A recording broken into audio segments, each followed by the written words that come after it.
Hello, আসসালামু আলাইকুম সবাইকে। কেমন আছেন সবাই? আমি মোহাম্মদ আকিব নূর, অ্যানিমাস্টার 3D অ্যান্ড ভিএফএক্স স্টুডিওর ফাউন্ডার। সো আজকে অ্যানিমেশন আমরা দেখবো আমরা কীভাবে ওয়েট লিফটিংয়ের অ্যানিমেশনটা করতে পারি। আমি প্রথমেই আমার রেফারেন্স যে ইমেজটা, সেই ইমেজটাকে আমি শিফটে দিয়ে ইম্পোর্ট করবো না, আমি এবার সরাসরি আমার রিপ্লেস করে নেব আমার এর আগের রেফারেন্স থেকে। সো আমি রিপ্লেস করার পরে দেন এটাকে প্লেস করে নিচ্ছি, আমার এক্স অ্যাক্সিস বরাবর। দেন আমি একটা অবজেক্ট নিলাম, যে অবজেক্টটাকে আমি হয়তো লিফটিং অবজেক্ট হিসেবে ইউজ করবো। আমি একটা স্ফিয়ার নিয়ে নিয়েছি এবং একে পরবর্তীতে আমি কী করলাম, শেড স্মুথ দিয়ে নিলাম। সো আবার স্মুথিং করার পরে এরপরে আমি চলে যাব আমার প্রথম ব্লকিংয়ে। সো আগে বলে রাখি, আমি এখানে রেফারেন্স ইমেজের বাহিরে অনেকগুলো অ্যানিমেশন অ্যাড করেছি। সো এখানে কনফিউজ হওয়ার কিছু নাই। আমি চেয়েছি আমার অ্যানিমেশনটা যতটা সম্ভব একটু স্টোরি টাইপ রাখা। সো যদিও এখানে রেফারেন্সে মাথা চুলকাচ্ছে না, আমি অ্যাড করছি কাইন্ড অফ যে মাথা চুলকাচ্ছে আমার অ্যানিমেশন, আমার ক্যারেক্টার।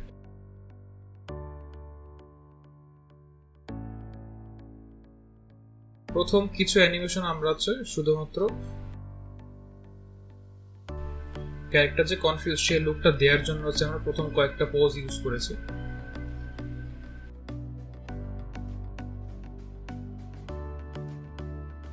লাইক আমার ক্যারেক্টারটা হয়তো দাঁড়িয়ে আছে, অথবা হয়তো ক্যারেক্টারটা মাথা চুলকাচ্ছে, এরকম কিছু পোজ আমরা দিয়েছি শুধুমাত্র কনফিউজ লুকটা বোঝানোর জন্য। সো আমাদের যখন কনফিউজ লুক বোঝানো শেষ, এরপরে আমরা ফার্দার অ্যানিমেশন ক্রিয়েট করার দিকে এগিয়েছি। সো আমরা কিন্তু আমাদের এই অ্যানিমেশনটা আমরা অন্যান্য সময় কি দেখি, আমরা অন্যান্য সময় কিন্তু আমাদের টোটাল অ্যানিমেশনের লেন্থটা কিন্তু একসাথে অ্যাড করি। যেমন এর আগেগুলোতে 90 বা 100 কিফ্রেমের মধ্যে আমাদের টোটাল অ্যানিমেশন শেষ হয়ে গিয়েছিল। আজকের অ্যানিমেশন কিন্তু আমাদের 90-100 কিফ্রেম দিয়ে হবে না। সো আমরা এখানে ভেঙে ভেঙে আগাচ্ছি। প্রথমে আমি 40 বা 50 পর্যন্ত নিয়ে আমাদের কনফিউজ যে লুকটা, সেই লুকটা ক্রিয়েট করেছি। পরবর্তীতে আমি চলে যাব আমার ফার্স্ট যে ব্লকিং, যে সে হাত দিয়ে ধরা ট্রাই করবে, সেই ব্লকিংয়ে চলে যাবো। সো আমরা দুটো হাতকে আবার প্রসারিত করে নিলাম, যে এখন ধরবে বলটাকে, ওয়েটটাকে লিফট করবে সেজন্য।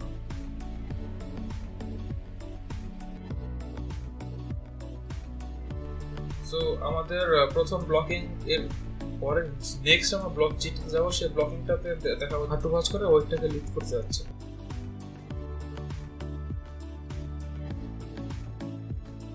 এখানের ভঙ্গিটা হবে কিছুটা এরকম, যে সে খুব ভারী একটা জিনিস, ভারী একটা অবজেক্ট তোলার জন্য সে পিছন দিকে বাঁকিয়ে গেছে।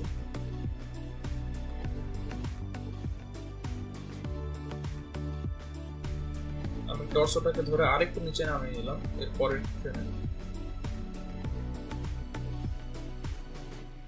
এবং হাঁটুগুলো কিন্তু আমরা দেখছি কি আমাদের ওয়েটের ভিতরে ঢুকে যাচ্ছে। সো সেজন্য আমরা হাঁটুর যে পোল, সে পোলটা ধরে কি হাঁটুটাকে দুই দিকে বাঁকায় দিলাম, যাতে তার ভিতরে ইন্টারসেক্ট না হয়ে যায়। সো এই ক্ষেত্রে আমরা আবার রেফারেন্সটাকে ফলো করি। আমরা দেখবো যে রেফারেন্সে দেখা যাচ্ছে কি সে অলরেডি ওয়েটটাকে টাচ করেছে। সো আমরা এখন ওয়েটটাকে টাচের অ্যানিমেশনটা ক্রিয়েট করতেছি। আমি আপাতত যেহেতু ব্লকিং করতেছি, সো আমি এখন ওয়েটটা উপরে ওঠার অ্যানিমেশনটা এখন না করি, কারণ ওয়েট উপরে ওঠার অ্যানিমেশনটা টোটালি আমি একটা কনস্ট্যান্ট অ্যাড করব, চাইল্ড অফ কনস্ট্যান্টের মাধ্যমে আমরা ওয়েটটাকে জাগাবো।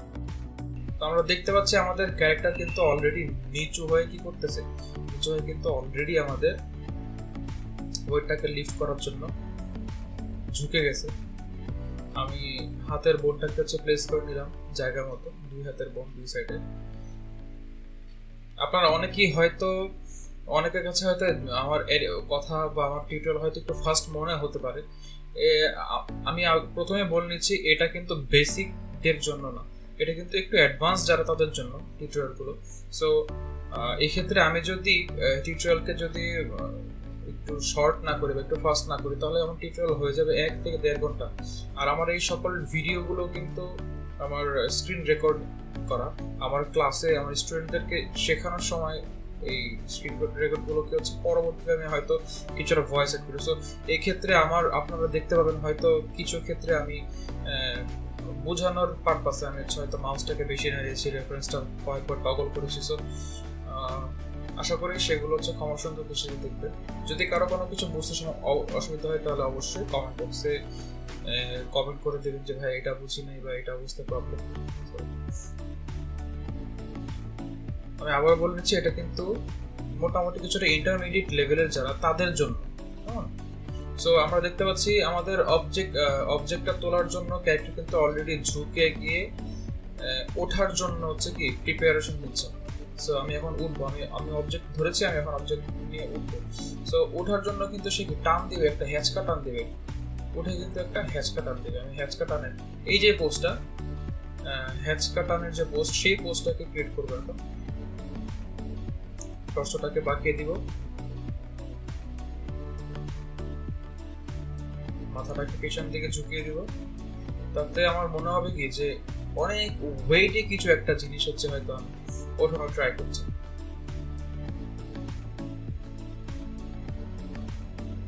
আমি আগে কিন্তু বলেছি আমি কিন্তু অবজেক্ট এখন উঠাবো না, আমি অবজেক্টটা কিছুক্ষণ পরে হয়তো উঠিয়ে দেখাবো যখন আমি বোন কনস্ট্যান্ট ইউজ করবো, অবজেক্ট কনস্ট্যান্ট ইউজ করবো।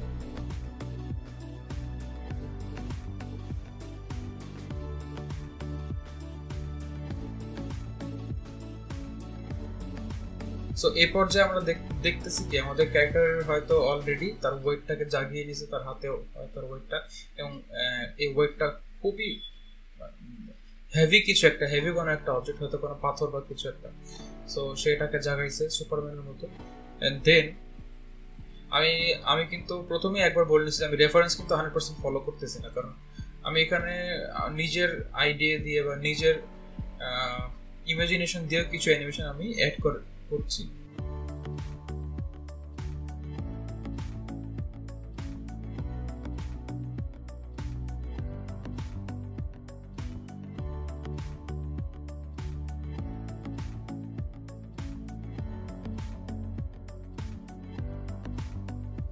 আমরা কয়েকবার হচ্ছে আমাদের অ্যানিমেশনটা দেখে নিব যাতে আমরা বুঝতে পারি যে ওকে আমাদের অ্যানিমেশনটা রাইট ঠিক দিকে আগাচ্ছে কিনা।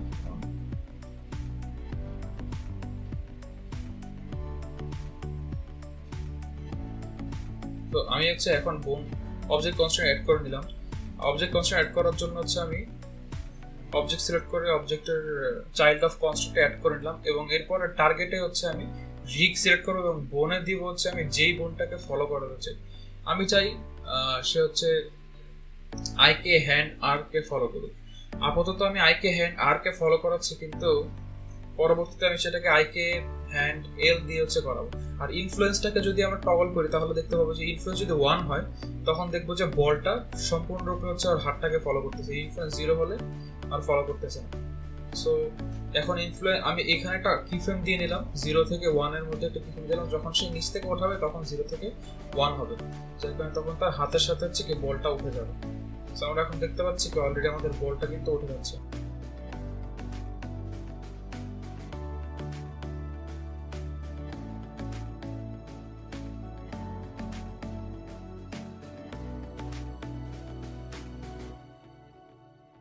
আমাদের যেহেতু ক্যামেরা আমার এই সাইডে থাকবে সেহেতু আমি একটু চোরামি করলাম হালকা।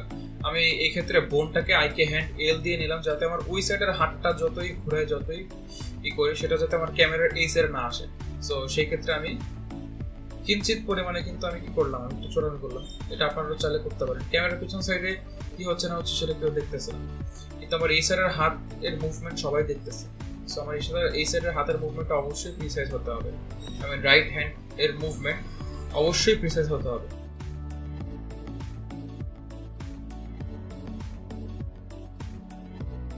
সো আমার ক্যারেক্টার কিন্তু অলরেডি তার ওয়েট জাগিয়ে কিন্তু সে অলরেডি হচ্ছে তার বুকের সাথে লাগাই ফেলছে।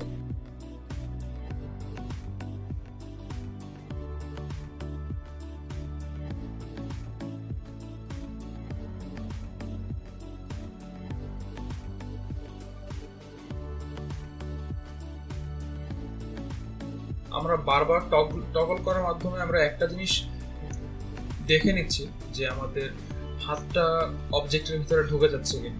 কারণ হাতটা যদি অবজেক্টের ভিতরে ঢুকে যায় সেটা কিন্তু দেখতে মোটে রিয়েলিস্টিক লাগবে। এবং আমরা কিন্তু আমাদের অবজেক্টটাকে কিঞ্চিত ছোট করে নিয়েছি, কিঞ্চিত স্কেলিং করে ছোট করেছি, যদি আপনারা খেয়াল করেন আপনারা হয়তো বুঝতে পারবেন। সেই ক্ষেত্রে আমার প্রত্যেকটা কি ফ্রেম কিন্তু আবার অ্যাডজাস্ট করে দেওয়া লাগতেছে সবগুলো কি ফ্রেম। সো আমার মোটামুটি দেখা গেল কি আমার অবজেক্ট এখন ক্যারেক্টারের কোলে, মানে ক্যারেক্টার হচ্ছে অবজেক্টটাকে নিয়ে সে জাগাইছে অলরেডি। কিন্তু জাগানোর পরবর্তীতে কি হবে, জাগানোর পরবর্তীতে অবজেক্টের ওয়েটে ভারের কারণে সে কি হবে, সে একটু পিছন দিকে হেলে পড়বে। কারণ আমরা কিন্তু ইচ অ্যান্ড এভরিডে আমরা যখন কোনো অনেক ভারী কোনো অবজেক্ট যখন আমরা উঠাই তখন কি আমাদের নিজেদের ব্যালেন্সটাকে আনার জন্য কি করি, ব্যালেন্সটাকে আনার জন্য কিন্তু একটু হেলে দুলে যাই, একটু পাটাকে একটু সামনে পিছনে করি। সো আমি এখানে কি করব, আমি এখানে হচ্ছে আমার ওঠার পরে পাটাকে একটু পেছনে নিয়ে যাব, যাতে মনে হয় যে হ্যাঁ আমি ব্যালেন্স করার জন্য কি করলাম, আমার পাটাকে সামনে পিছনে নিয়ে গেলাম।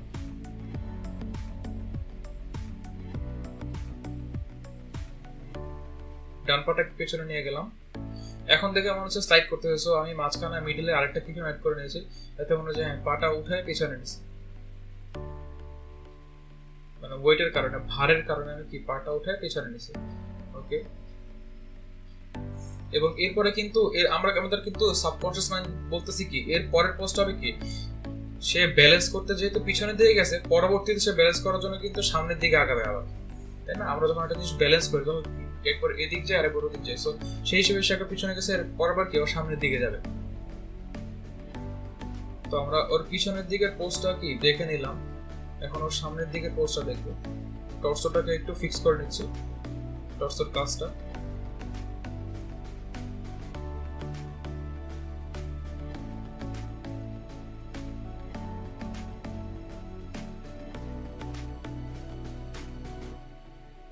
ওকে, আমার কাছে কিন্তু দেখতে ভালোই লাগতেছে। আমি হাতের, আমরা কিন্তু খেয়াল করে দেখবো যে আমাদের হাতের মধ্যে মাঝে মাঝে গ্যাপ রয়েছে।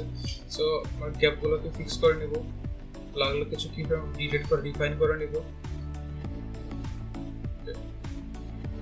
আমার হাতের অ্যানিমেশন কিন্তু পারফেক্ট।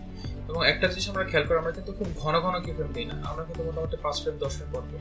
আপনি যদি 1 ফ্রেম পর পর কি ফ্রেম দেন, আপনার অ্যানিমেশনটা কিন্তু সেরকম স্মুথ থাকবে না। এবং আপনারা যদি আমার টিউটোরিয়াল স্কিপ করে করে সামনে যান তাহলে এরকম টিপসগুলো পাবেন, মিস করবেন। সো দেখা যাচ্ছে কি আমার ক্যারেক্টার কিন্তু অলরেডি ভেঙে দিয়ে কি করলো, আমার অলরেডি ভেঙে দিয়ে সামনে গেল। ওকে, এখন আমরা একটা টেবিল বানাবো, একটা শর্ট একটা টেবিল, ছোটখাটো একটা সিম্পল টেবিল বানাবো। আমরা একটা কিউব নিয়ে নিলাম, শিফটে প্রেস করে কিউবটাকে শিফট জেড দিয়ে আমরা কি করব, এক্স এবং ওয়াই অ্যাক্সিস বরাবর হচ্ছে স্কেলিং করে নেব। দেন আমরা এডিট মোডে গিয়ে লুপ কাট নিব, 4টা পায়া তৈরি করার জন্য 2 সাইডে 2 লুপ করে নিলাম, আবার বাকি 2 সাইডে যেটা লুপ কাট নেব। কেমন? এরপরে সেই লুপ কাটগুলোর যে ইন্টারসেক্ট পয়েন্টের থেকে কি আমরা 4টা ফেস সিলেক্ট করব, 4টা ফেস সিলেক্ট করে ই দিয়ে এক্সট্রুড করব ঠিক জেড অ্যাক্সিস বরাবর, ই দিয়ে জেড অ্যাক্সিস বরাবর স্কেলিং করে এটাকে আমরা বানায় ফেললাম আমাদের একটা লো পলি খুবই সুন্দর ফার্নিচার।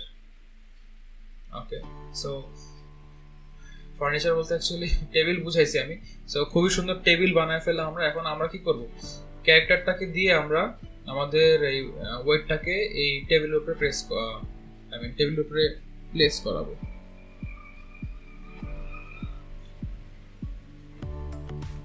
সো আমার ক্যারেক্টার কিন্তু অলরেডি সামনের দিকে ঝুঁকে যাচ্ছে এবং ক্যারেক্টার কিন্তু অলরেডি সামনের দিকে আগাচ্ছে, যেটা আমি বলেছিলাম কিছু যে সে ব্যালেন্স করার জন্য পিছনে যাবে এবং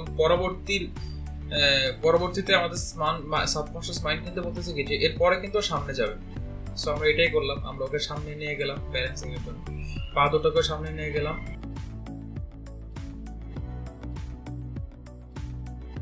কিন্তু এখন দেখে মনে হচ্ছে কি পা দুটো স্লাইড করতেছে। সো আমরা পা দুটোর মাঝখানে অবশ্যই কি ফ্রেম দিব যাতে মনে হয় যে সে এক পা উঠায় নিছে।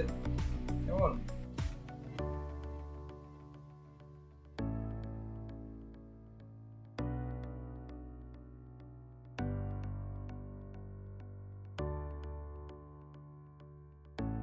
যাতে অ্যানিমেশনের দুর্বলতা আছে আমি বলবো যে আপনারা বেশি বেশি কার্টুন দেখেন। আমি এই জীবনে কোন কার্টুন মিস করতে আমার আসলে মনে পড়ে না।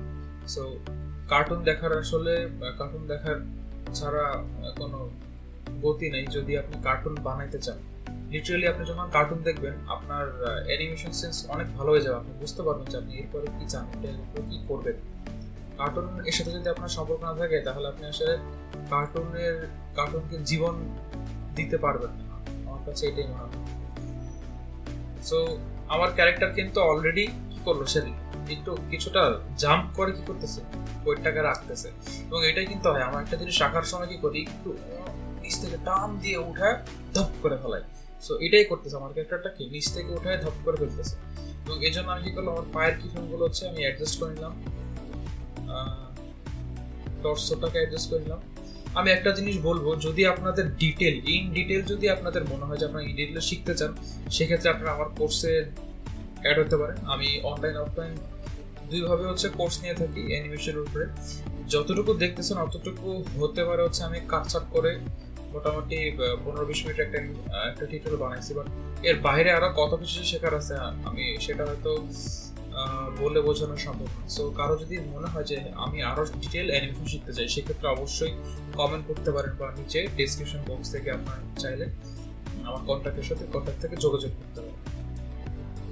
সো আমাদের অ্যানিমেশনে, আমাদের ক্যারেক্টার অ্যানিমেশনে কিন্তু আমরা অলরেডি দেখতে পাচ্ছি কি আমাদের ক্যারেক্টার কি করতেছে, নিচ থেকে আগে মাথা চুলকাচ্ছে, পরে নিচ থেকে অবজেক্ট নিতেছে, নিয়ে তারপর কি করতেছে, উঠাইতেছে, ওয়েট লিফট করার পরে তারপরে পিছনের দিকে কয়েক পা আগায় দেন সামনের দিকে গিয়ে রেখে দিচ্ছে।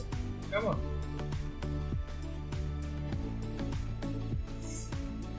আমি এখন কি করতেছি, আমি কিন্তু এখন অলরেডি আমার কিফ্রেম গুলো কি করতেছি, রিফাইন করতেছি। সো আমার সবগুলো টিউটোরিয়াল দেখলে আপনারা বুঝতে পারবেন, প্রথমে করে ব্লকিং, পরে করে রিফাইনিং। সো রিফাইনিংটা খুবই ইম্পর্টেন্ট প্রসেস। আপনি হয়তো ব্লকিং করেও একটা অ্যানিমেশনের বেসিকটা দাঁড়া করাতে পারেন, কিন্তু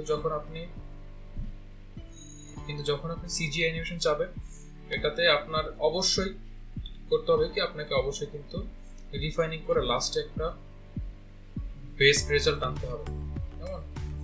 আমি কিন্তু মাঝে মধ্যে অ্যাঙ্কেল গুলোকে ঠিক করে নিচ্ছি, পায়ের টো গুলোকে ঠিক করে নিচ্ছি। এটা আপনি নিজে বুঝতে পারবেন। আপনি চাইলে হচ্ছে নিজেও একবার অ্যাক্টিং করে দেখতে পারেন যে একটা অবজেক্টকে রাখার জন্য আপনার পাটা কোনভাবে কিভাবে ভাঙতেছে। এটা আমি যেভাবে দিচ্ছি, এটা হচ্ছে আমার সেন্স থেকে, এবং আমি জানি যে এখানে এটাই হবে, বা হয়তো পাটা আমাদের এভাবেই ভাঙে।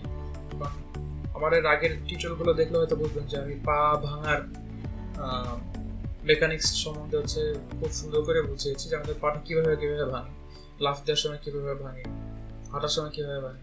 সো সেই ক্ষেত্রে আপনারা যদি আমার সেই টিউটোরিয়ালগুলো মিস করে থাকেন, অবশ্যই পেছনে গিয়ে আমার সেই টিউটোরিয়ালগুলো দেখে আসবেন।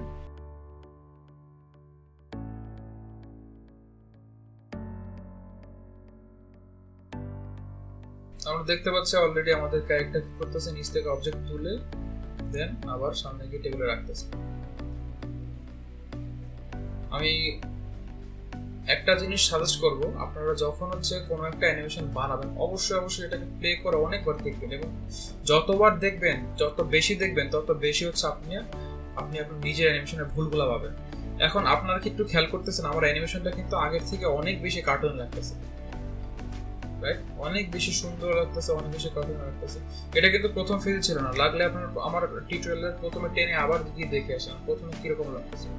সো আপনার পোজ বাই পোজ আপনার পোজগুলোকে রিফাইন করতে হবে, এবং লাস্টে গিয়ে আপনার যে রেজাল্টটা দাঁড়াবে সেই রেজাল্টটা হবে এক্সিলেন্ট, যদি আপনি প্রত্যেকটা পোজ হচ্ছে খুব সুন্দর করে রিফাইন করেন।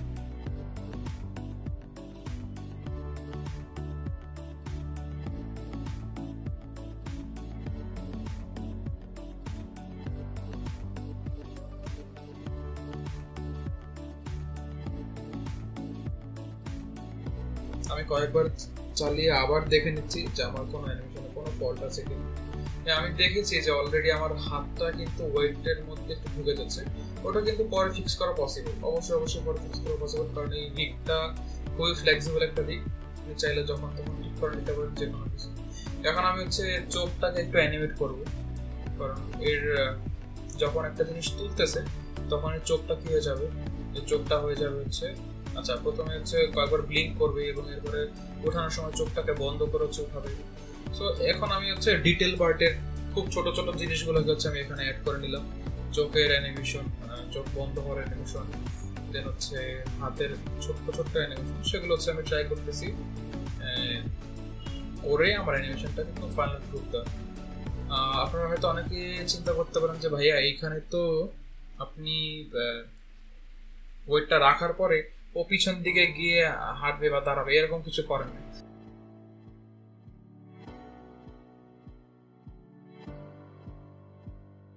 হ্যাঁ ভাই, ওইটা আমি করি নাই, কারণ আমার এই টিউটোরিয়ালটা অ্যাকচুয়ালি আনফিনিশড। আমি হচ্ছে এই পর্যন্তই করছি, আর আমার ক্লাসটা হয়ে গেছিলো, যে ক্লাস নিয়েছিলাম সেই ক্লাসটা হয়ে গেছিলো মোটামুটি 2 ঘন্টা। সো এই জন্য হচ্ছে আমি টার্মিনেট করে দিয়েছিলাম। তো আশা করি সবার কাছে আমার ওয়েট লিফটিং অ্যানিমেশনটা ভালো লেগেছে। যদি কারো কোনো কোশ্চেন থেকে অবশ্যই কমেন্ট বক্সে জানাবে। এছাড়াও সবাই আমার জন্য দোয়া করবে, যাতে সামনে আরো ভালো ভালো কন্টেন্ট নিয়ে আসতে পারি, ভালো ভালো টিউটোরিয়াল নিয়ে আসতে পারি। এবং অবশ্যই আমার চ্যানেলের যে ভিএফএক্স ভিডিওগুলো আছে কেউ দেখতে ভুলবেন না। সেই ভিডিওগুলো কিন্তু আমার নিজের পরিশ্রম দিয়ে কষ্ট করে করা।